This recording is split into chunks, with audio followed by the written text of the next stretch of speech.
Olá! Hoje a nossa aula é sobre estequiometria. O nome pode parecer assustador, mas é uma coisa tranquila. Você no seu dia a dia já faz isso. Essa matéria é uma questão garantida no seu vestibular. Preste atenção, se concentre, que certeza é uma questão sobre isso. No seu dia a dia, por várias vezes, você manipula quantidades, não é? Vamos ver uma cena para você entender o que eu estou dizendo. Hoje à tarde, você animado lá fazendo um bolo. Dá uma olhadinha na tela. Você ou sua mãe começam a pegar lá um copo de leite, xícaras de farinha, não é? Então você está manipulando quantidades. Você vai seguindo uma receita e dá um bolo maravilhoso. Vamos supor que você convidou mais alguém e fala assim, nossa, acho que eu vou dobrar a receita. Então quando você vê uma receita de um bolo, ela tem dois aspectos. Ela dá qualidade, quem são os ingredientes, e te dá quantidades. Se você vai dobrar a receita, você dobra a sua farinha? Claro que não, você dobra tudo para manter uma coisa chamada proporção. Na química, a mesma coisa. Um químico é como sua mãe ou você fazendo um bolo. Nós vamos ao laboratório e vamos manipular a matéria. Vamos manipular quantidades, não é? Então essas quantidades têm uma proporção que deve ser seguida. Assim como a sua mãe olha a receita, nós na química precisamos de uma receita.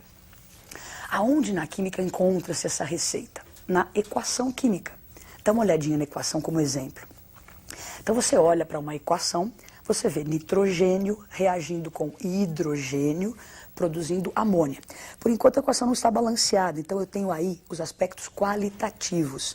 Eu sei quem são os reagentes, eu sei quem são os produtos.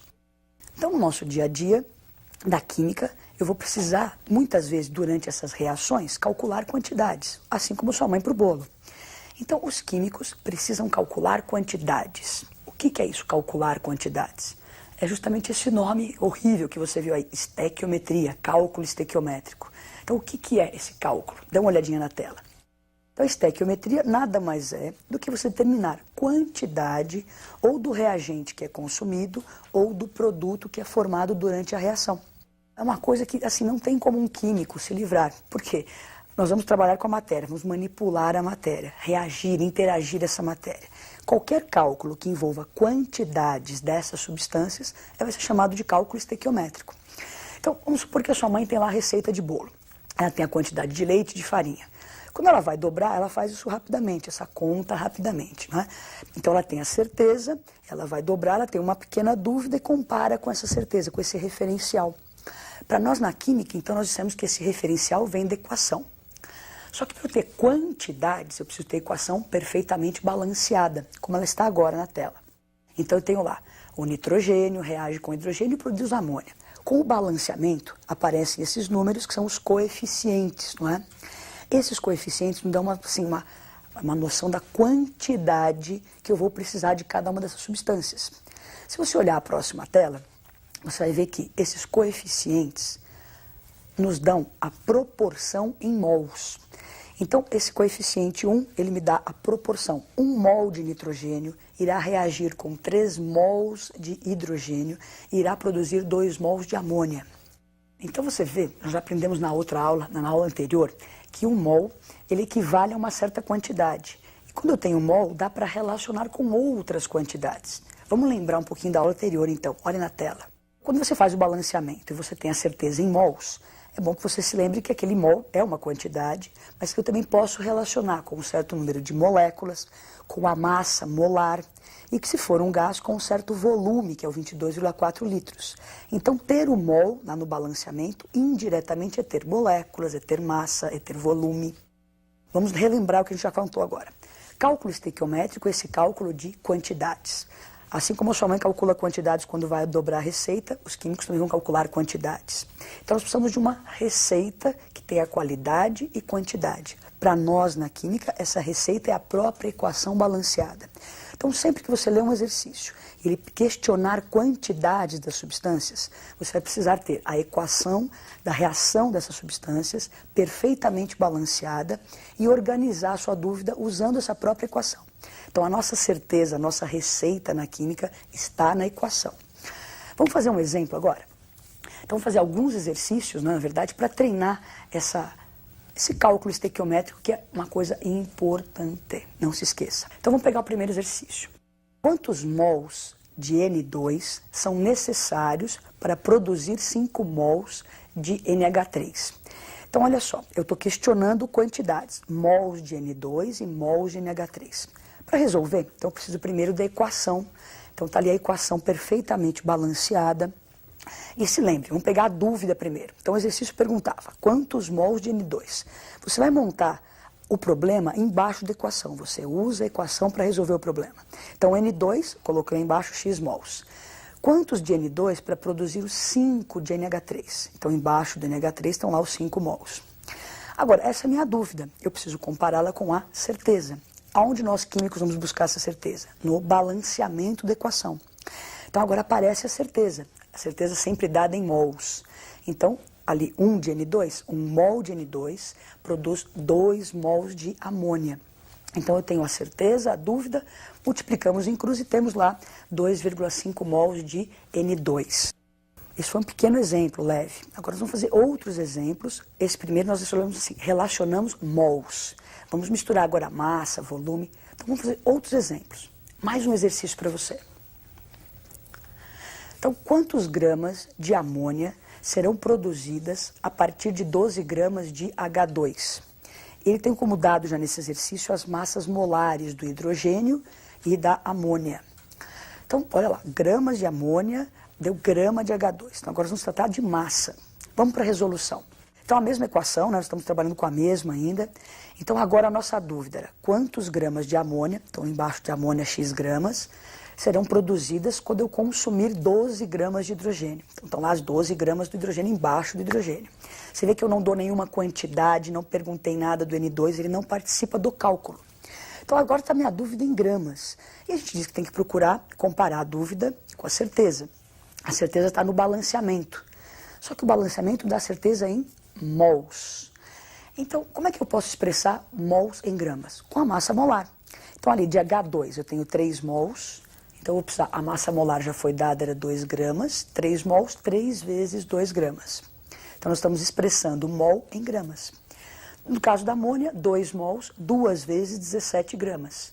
Multiplicamos em cruz. E daí você tem a resposta. 34 gramas de amônia. Você acabou de ver um exercício em que as relações trabalhavam com a massa. Então lembra, dúvida, certeza, estava em mols, eu transformei mol em gramas. Então você tem que criar uma metodologia para resolver os exercícios. Ler com atenção, ter a equação perfeitamente balanceada, pegar os dados do problema, encaixar embaixo da equação das substâncias que estão sendo tratadas, comparar aquela dúvida com a certeza. Se a certeza não for em mol, é isso que nós fizemos, transformem o mol na unidade que for necessária. Nós vamos fazer mais 2 exercícios.